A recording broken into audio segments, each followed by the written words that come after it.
आपकी আদালতে বিদ্যা বালানের ওপর অভিযোগ হলো যে ইনি নিজের ইমেজ বদলানোর জন্য সবকিছুই করতে প্রস্তুত থাকেন।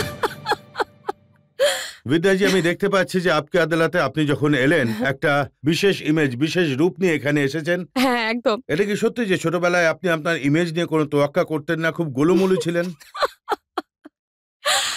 হ্যাঁ, ঠিক কথা। গোলুমোলু মানে আপনি ভাবতেও পারবেন না যে আমি ঠিক কতটা গোলুমোলু ছিলাম। 10 বছর বয়স আর 100 কিলো ওজন। হ্যাঁ, ভগবানকে ধন্যবাদ যে 100 কিলো অবধি পৌঁছয়নি, কিন্তু আরো কিছু বছর অপেক্ষা করলে হয়তো ওটা সত্যি হয়ে যেত। আমি খুব পেটুক ছিলাম। হ্যাঁ, খুবই মোটা ছিলাম। আর শুধুই খেতেন, কিছুই করতেন না। আমার মা আমাকে পাঠাতো কখনো ভলিবল খেলার জন্য, কখনো থ্রো বল খেলার জন্য, কখনো বাস্কেটবল খেলার জন্য, যে একটু একটু খেলাধুলো করলে হয়তো আমি একটু আমার ওজন কমে যাবে। কিন্তু আমি ওখানে যেতাম আর লোকজনদের বলতাম যে অ্যাকচুয়ালি আমার অ্যাপেন্ডিক্স অপারেশন হতে চলেছে, তাই আমি খেলতে পারবো না। এতটাই লেজি ছিলাম আমি।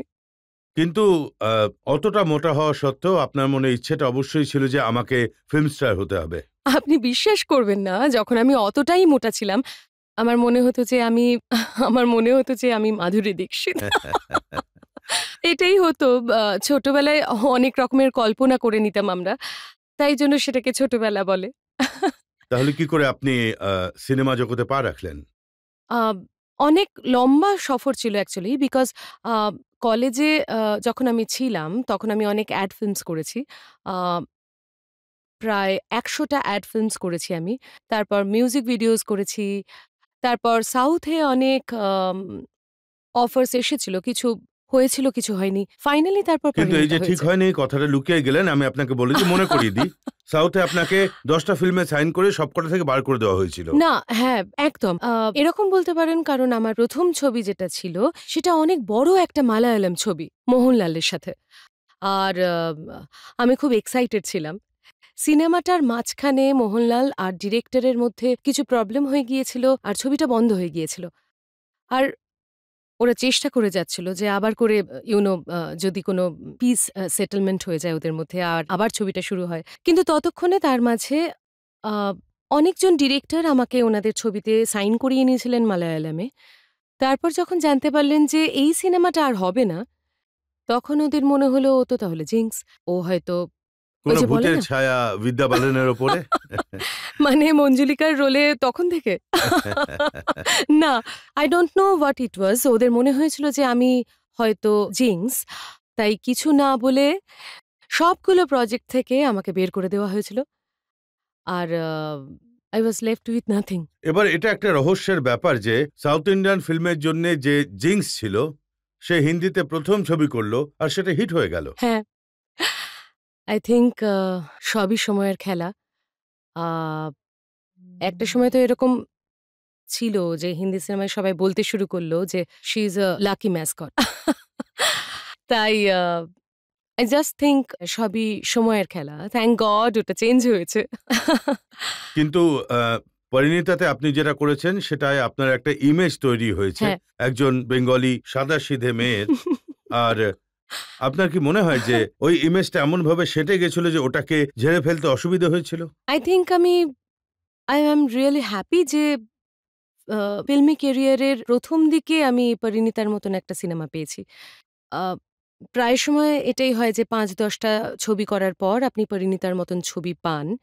তাই ততদিনে তাই জন্য এতটা স্ট্রং ইমেজ তৈরি হয় না। কিন্তু আমি সিনে ঢুকি তাও এতটা স্ট্রং ক্যারেক্টার সাথে নিয়ে, তাই জন্য ইমেজ তৈরি হয়েছে। হ্যাঁ, কখনো, কখনো যখন লোকেরা বলে যে আমাকে আ উম বিদ্যা বালানের থেকে নতুনত্ব কিছু করাতে চাই আপনাকে নিয়ে। মানে আমি এখনো বুঝতে পারিনি।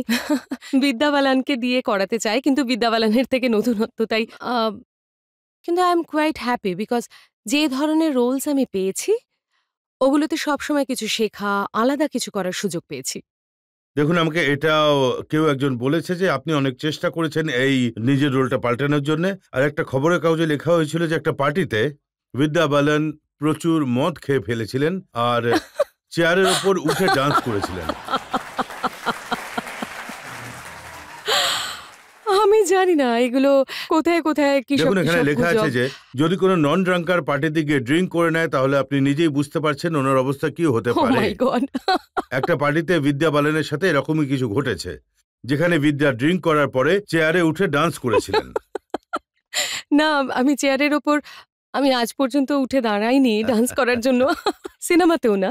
তাই আমি কখন কিভাবে এটা হয়েছে, কোথায় হয়েছে আমি তা জানি না। আর আপনার যে সিনেমাটা আছে ইশকিয়া, এ তো আপনি প্রচুর মদ খেয়ে ডান্স করেছেন। হ্যাঁ, মদ খেয়ে ডান্স করিনি, অ্যাক্টিং করেছি।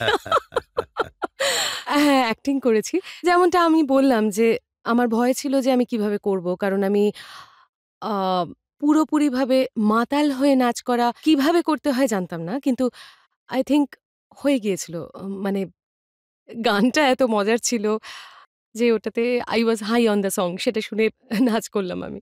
আরো একটা খবরের কাগজে লেখা আছে ইশকিয়াতে বিদ্যা বালান প্রেমের দিদিমণি। আপনি আরশাদ ওয়ারসি আর নাসিরুদ্দিন শাহকে শিখিয়েছিলেন কি করে প্রেম করতে হয়। হ্যাঁ, আমার ক্যারেক্টারটা শিখিয়েছে ওদেরকে যে প্রেম কিভাবে করতে হয়। বেসিক্যালি ওদের দুজনকে আ নিজের ভালোবাসার জালে ফাঁসিয়েছিল। There is no dearth of options for her. কিন্তু আ হ্যাঁ, ও সবকিছু করার জন্য প্রস্তুত ছিল না। ওরা সবকিছু করার জন্য প্রস্তুত হয়ে যায় ওর ভালোবাসার মোহমায়াতে। কিন্তু এটা তো হবে না এটা যে হচ্ছে স্ত্রী তারপর শক্তি। লোকেরা ভাববে যে বিদ্যা বালান এরকমই। ভাবলে ভাববে, একটু ইন্টারেস্টিং হয়ে যাবে ইমেজটা।